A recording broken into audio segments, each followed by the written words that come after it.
Hi, I'm Brian Mullen, and this is Balls Out Physics, Episode 1, Planes Flying on a Spinning Ball. About 7 months ago, or 8 months ago, beginning of the year on New Year's Day, I went and saw Interstellar, and I thought it was awesome. And it got me to go back and read this book for probably about the third time in my life, What is Relativity? It was written in 1959. Really good book, very good explanation of relative motion. From planes, moving across the Earth with balls bouncing inside them, all the way up to things traveling at the speed of light. It gives a really good explanation of Einstein's theories.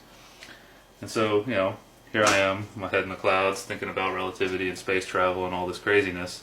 And I was, just bored one day, sitting on the couch, looking through YouTube videos, and a couple flat Earth conspiracy videos popped up in the that suggested videos to watch, and I'd seen those before, and I always had thought to myself, "There's just no way," But I'm a very open-minded person, and I was, in the mood to watch something different, so I said, "What the heck? I'll watch one of these." Thinking it would be good for a laugh. Well, about halfway into it, I wasn't really laughing. I was actually questioning a lot of things, and one of the biggest things that caught my attention was planes flying on a spinning Earth, trying to land on north and south runways.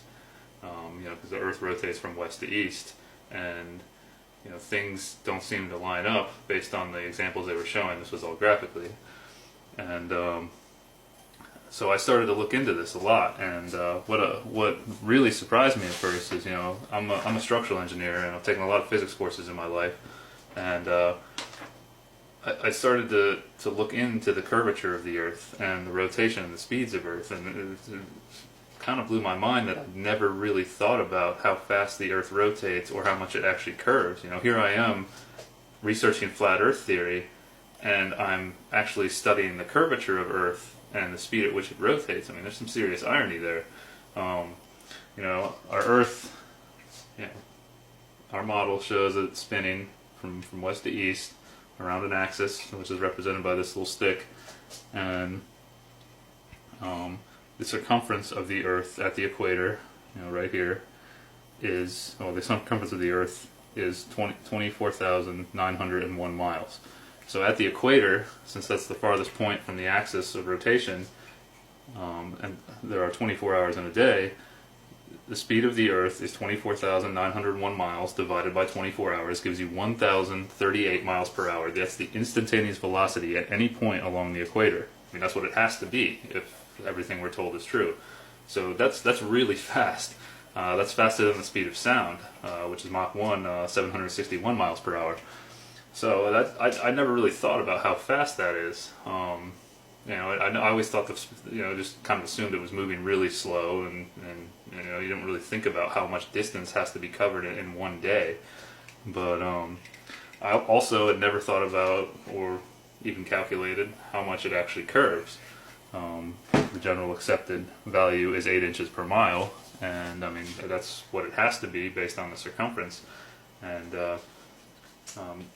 that's 8 inches per mile, varying with the distance squared. Because if you're standing, or if you're on a point that's just above the surface of the Earth, or just on the surface of the Earth, and you look straight out away from you, across water, of course, because land has mountains and all kinds of things, but going across the surface of water, at the first mile you would expect to see an 8-inch drop down to the curve, and at the second mile, because it's a curve curving down, it's continuously getting farther away from that horizontal line that you're driving, that you're sighting out away. The second mile is 8 inches times 2 miles squared, which is 32 inches. And then third mile is 8 inches times 3 miles squared, and if 3 miles squared is 9, gives you 72 inches. It starts to drop off pretty quick. And so I'd found that the Flat Earth community had created this. Someone out there did this. This is a curvature chart. The Flat Earthers are making a curvature chart. And they're showing how much curvature would have to be, we would have to see in all directions, because it's a sphere, anywhere on Earth. And that this was drawn in AutoCAD, and since I'm an engineer, I have access to AutoCAD. The first thing I did is I went and drew a circle with a radius of 3,959 miles, which is the accepted radius of our Earth. I converted that to feet, which comes out to over 20 million feet, and started plotting points and finding that this is very accurate. This is exactly what you get. So I'm starting to wrap my head around how much curvature there should be, and that's quite a bit. And it's kind of hard to find it. So anyway, one of the first things I did is I set up a problem about the spinning planes. It was a physics problem. I studied relativity. I figured I could do this. The idea of this problem is that we are an observer, a stationary observer, looking at Earth, watching a plane fly. And this is based on a direct flight I took in college from JAX to LAX. The two airports are about 2,000 miles away from each other. And I flew there and then flew back, and I like doing the problem going back because it's more interesting that way. Because we're rotating with the Earth, and also a lot of some flat earthers out there have said things like, if the Earth is rotating 1,000 miles per hour at the equator, planes can't fly that fast, so they can't catch up to it, and that's not really true, because if the plane's already rotating with the Earth when it takes off, the speed it gains in the air is added to the initial speed it already had. So that's not true. But there is a problem here, and that's what I want to get into. So these two airports are 2,000, here's my dimension line here. They're 2,000 miles apart, roughly. And we're just going to say they're 2,000 miles apart in order to keep this simple. Okay? And they're also, they're not at the equator. They're north of the equator. A little over 2,000 miles, both of them. Jacksonville's over here in Florida, and LAX is over here, California. LAX is about 250 miles north. I think 250 miles north of JAX in Jacksonville. But we're going to say that they're at the same latitude, just to keep it easy, to keep the problem easy.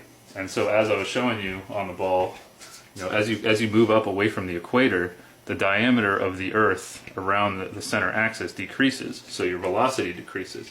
You can calculate this, and I played around with some numbers, and I got between 850 and 900 miles an hour for both airports. So I just said let's just use 900, just to keep it easy. It's a hypothetical problem, but it is based on reality. So the reality we're all taught to believe. So here we are. We're going to fly back to JAX. Sitting on the airport in LAX, we're going 900 miles an hour east. The Earth is moving that fast, but we can't feel it because everything's stuck to it, right? So we're told. So the plane takes off and gets up to its cruising altitude, whatever that is for the day, 30,000, 33,000 feet, whatever they're going to fly at. And it gets up to a cruising speed of, let's say, the velocity of the plane, VP, equals 600 miles per hour. Now, since it was already moving, the velocity of the plane relative to Earth, which we'll call VPE, is now 600 plus 900 miles an hour gives us 1,500 miles per hour. This thing's really moving. Okay, but it's relative velocity, so it only seems like 600 miles per hour to us on the plane, right? That's the theory. So everything makes sense. We're moving fast, 600 miles per hour faster than the Earth is spinning, so we're moving towards Jacksonville. But here's where we run into a problem.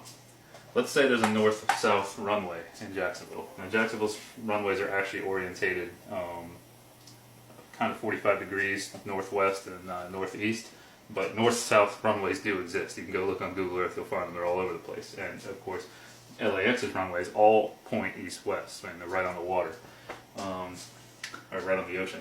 So we get up here to this point. Right before they make the turn, the plane slows down. Okay, this is where the problem comes in.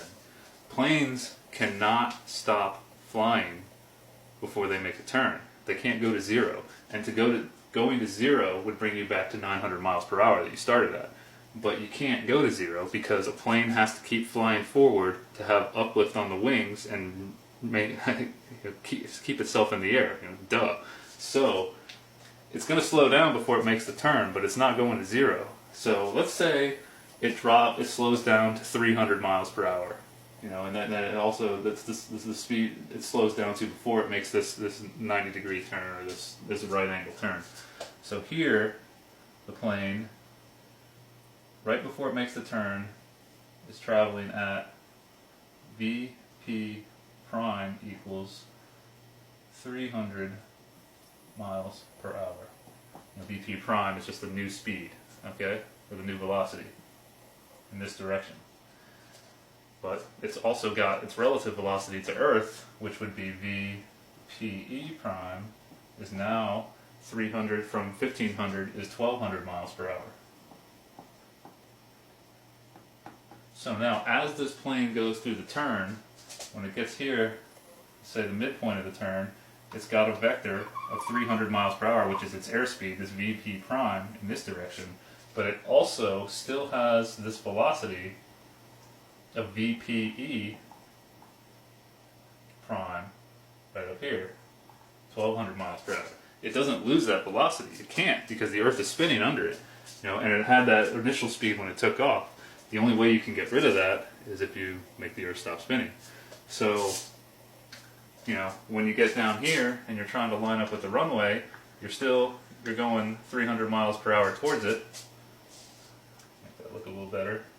You still got VP prime here, but you also have VPE prime. Well, there's a real problem there, because the airport, the ground over here, is moving, you can see that, at 900 miles per hour. You know, we said the velocity of the Earth is the same at both airports. But the plane is moving to the east still at 1200 miles per hour. The plane is moving faster than the runway. They can't line up. What you actually get, if you draw this point over here, actually let's erase this and do it right here where we started. What you would actually end up with is a path that looks like this.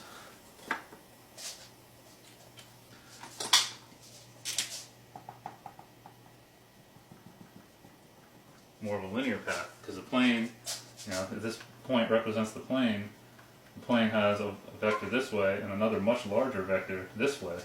So you're getting something like that. The plane is actually sliding sideways through the air. That doesn't make sense. I mean, it's kind of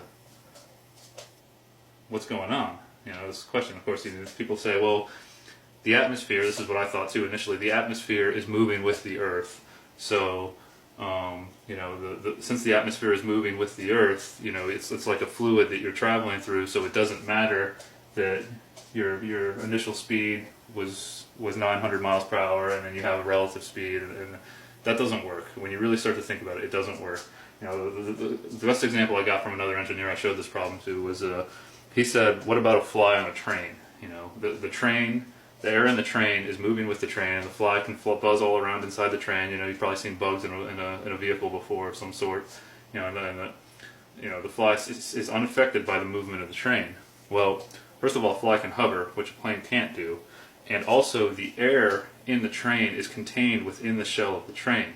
Earth does not have a shell that, at least so we're told, that contains all the air. You know, the space shuttles and rockets and everything flies through it. You know, they leave the Earth. What's supposed to hold our atmosphere to our Earth is gravity. So we're told, you know, air actually still has a mass, and so gravity pulls. You know, anything with mass exerts, as we're told, anything with mass exerts a force on anything else with mass, like they attract each other. I'll get into that in another episode, because that's also a big issue I'm finding. But so the atmosphere, you know, spinning with the Earth, you know, wind blows in all different directions. It's not constantly blowing from west to east, because if it was moving with the Earth, it would be blowing from west to east, and that wouldn't help us at all, because, you know, the plane is also going from west to east. So if anything, the atmosphere is just pushing it along. It's not helping slow it down. If you reverse the problem and go the other way and flip the runways around, which is what I initially did, you end up with the plane going 300 miles per hour too slow. And of course, if the atmosphere is going from west to east, then maybe you could say that the atmosphere pushes the plane back up to that velocity. But, you know, Newton's first law says that an object in motion stays in motion unless acted upon by an outside force. So an object in motion relative to another object in motion stays in motion relative to that object unless acted upon by an outside force. It has to.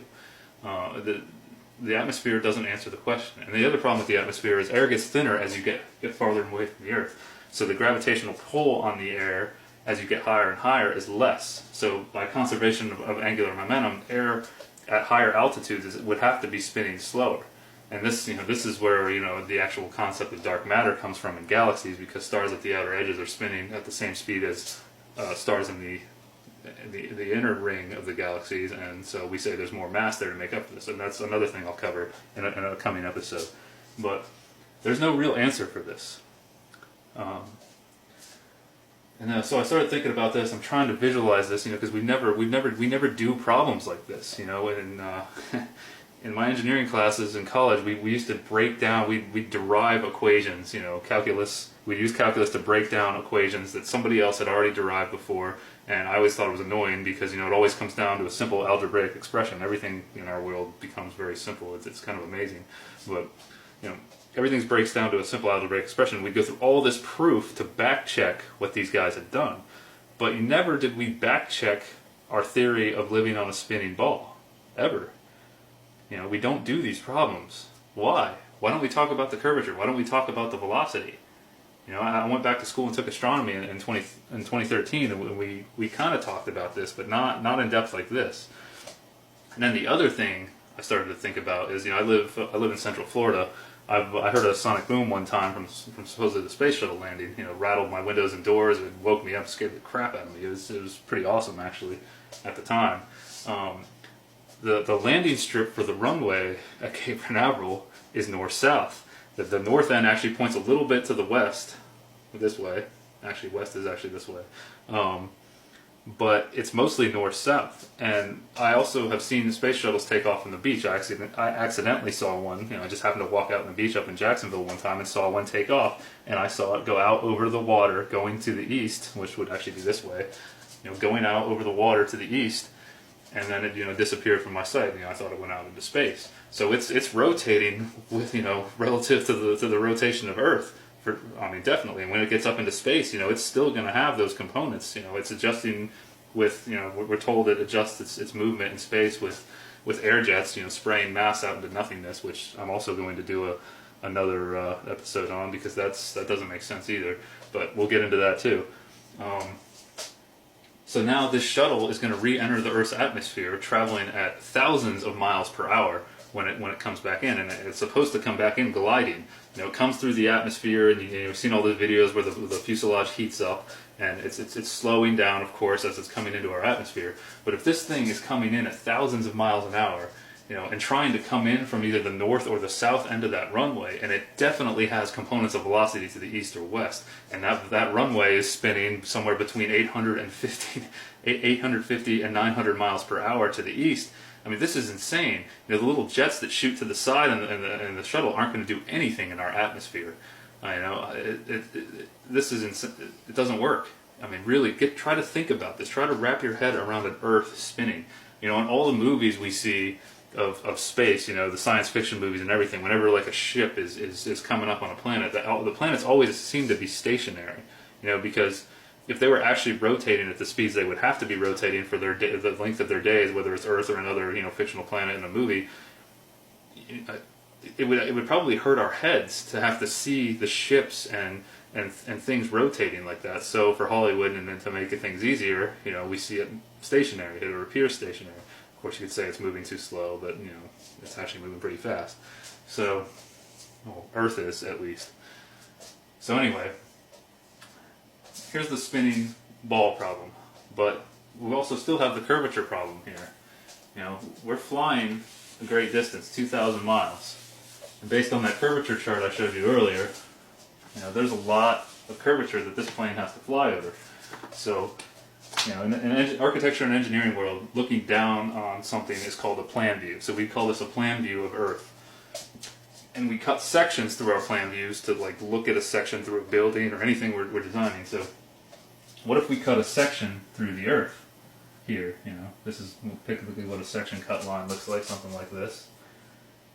Okay, so we're going to cut a section and turn our view, up, looking into the plan view. Okay, so let's draw that. Still 2,000 miles apart. from here to here and say this is LAX over here and this is JAX over here. Both airports are roughly at sea level. I mean, LAX is right on the water and JAX is a little bit inland, but I mean, Florida's flat, so it's basically at sea level. So we've got this curve of the Earth, the amount of curvature that we would see over 2,000 miles. And here is our datum line, which is sea level. Okay, so this is LAX, this is JAX. Okay, so this distance here, let's get something, use a different color for this. This distance here to the curve would be based on 1,000 miles an hour, with 1,000 miles of distance. Excuse me. I mean, this is rough because where do we actually measure? Do we measure across the curve, or do we measure the distance between the 2 points? You know, miles are linear measurements, but we'll just ignore that and just keep it simple and say 1,000 miles. Now you take the curvature chart, you look on here, see if you can see 1,000 miles. 1,000 miles. The height of your curve at 1,000 miles should be roughly 128.4 miles. All right, so this distance here is 128.4 miles. Okay, our plane takes off, you know, heading this way, I guess, because it has to follow the curve, and it gets up to about 30,000 feet, 33,000 feet. That's 5 miles. That's a mile is 1 mile is equal to 5,280 feet. So now you're up here somewhere, and you're trying to fly over here, like this, I guess. I mean, you can't fly through the Earth like that, so you still have to follow the curve, obviously. Well, this plane is flying along and follows this curve, right? The Earth is constantly curving, so the plane constantly has to be following the curve. Well, that's a problem because when the rudders on a plane are straight, the flaps or rudders, whatever you want to call them, they're called rudders because it's just like a boat moving through water. Air is a fluid, really, and so when you turn a rudder on a boat, it controls the direction of the boat. Just the same thing in the air. When plane turns its rudders on the wings or on the tail, it affects its motion through the fluid, but it's just the atmosphere that's flying through, and it controls its orientation and where it's going. So, to follow this curve, the plane would constantly have to nose down. The pilot would constantly have to nose the plane down if that's how a plane flies. When I first thought about this, I'm like, that's crazy. The Earth is constantly curving, so it constantly has to nose down to follow it. So I got on the internet and started looking up explanations for this. People have asked this question before, obviously, and the general accepted explanation for this is that gravity does it. It's basically like it's going into orbit, and because you have that force, you have this force of gravity on the plane pulling towards the center of the Earth, it makes you follow this orbital path. It's like a ball on a string spinning it around. The force in the string pulling it towards the center makes it actually rotate around. I mean, that's where the theory of all of our orbits in space comes from, is that force pulling towards the center of mass. All right. But see, there's a problem with that because the rudders on the plane are straight. Not the rudders, the rudders, the elevators, whatever you want to call them. They're straight, but we're following a curve. Okay, so even though the pilot's holding the controls or autopilot or whatever, I mean, they're making little adjustments here and there, but I mean, basically, you fly up and you level off. You feel that when you fly on a plane if you've ever flown on a plane before. So, what if? You say the gravity is the explanation for that. I said, okay. I started thinking about it. That makes sense. I thought about things orbiting Earth, but what if the pilot? Let's draw our plane again. Say up here somewhere. What if the pilot decides he doesn't want to follow the curvature of the Earth for some reason, and he wants to follow a point, a line that is tangent to the Earth, like this, a straight line. So, the pilot wants to follow that line and not fly, he kind of wants to fly up relative to the curve, I guess, or down, depending on which way you're looking at it. But, so now he's got this force of gravity that's trying to make the plane follow the curvature of Earth, based on the accepted explanation for what I was talking about before. So, if you want to fly in a line that's tangent to a point, on the Earth, then you have to fight that force of gravity that's trying to make you follow the curve. So now it's the same problem in reverse. Now you constantly have to pull up on the controls or nose the plane up to fly in a straight line. You know, with the rudders, you know, you're cutting through the air, but you're flying in a straight line with the rudders actually angled like this to make the plane fly straight. That doesn't make any sense. This doesn't work. That's not an explanation. Gravity is not doing this. You know, where's this curvature? And, you know, when you fly in a plane, you know, you'll notice when you look out the window, the horizon, of course, looks flat, and we're told that, you know, the Earth is too big and we can't see it, and it's also at eye level. You know, if there's really a curve, there should be a drop. Now, this one, you know, people argue about this one. It's a big argument in the flat Earth, round Earth community, but it's becoming a huge debate on the internet. More and more people are waking up to this. It's pretty amazing, and you know what we're not taught in school is, you know, in the late 1800s, there was a raging debate going on between, you know, flat earthers and globulists, as they were called. You know, people still believed that the Earth was flat. Well, you know, Columbus didn't sail to America and prove, and everybody just started believing the Earth was a ball. A lot of people didn't believe it, and there's actually I've read some testimonies from civil engineers in the 1800s that just say it's ridiculous. You know, when they're talking about laying train track and all kinds of things. So I'm at a loss here. I don't know what to think. I mean, I'm kind of thinking it's flat and stationary. I've gone to Lake Apopka, and I would take my telescope there, and on the south end of the lake, Lake Apopka is one of the biggest lakes in Florida. I think it's the second biggest. On the south end of the lake with my telescope sitting 3 feet above the shore, I can see the North Shore 8 miles away. Well, based on the curvature chart, there should be, what is that? Based on 8 miles, I should have a 43-foot drop from one side to the other. I shouldn't be able to see the shore. You know, there should be a curve of water in my way. I mean, you can't see it on a rough day when the waves are in the way, but on a calm day, you can. That doesn't make sense. I should not be able to see that. So, I don't know what's going on here, you know. I've had my world turned upside down or right side up by this. I've spent a lot of time researching this, you know, a good 7 months, and I've seen a lot of different things. There's a lot of topics to talk about, but this is the one I thought I'd start with. So, I mean, you guys out there, you can leave comments, call me crazy if you want to, but you got to give me an explanation for this if you're going to call me crazy, and, you know, help me out here. I'd love to go back to believing that I live on a spinning ball, and this isn't some massive conspiracy and we all haven't been duped, but human beings are very easy to fool. And it's actually much easier to fool a human being than to convince a human being that they have been fooled.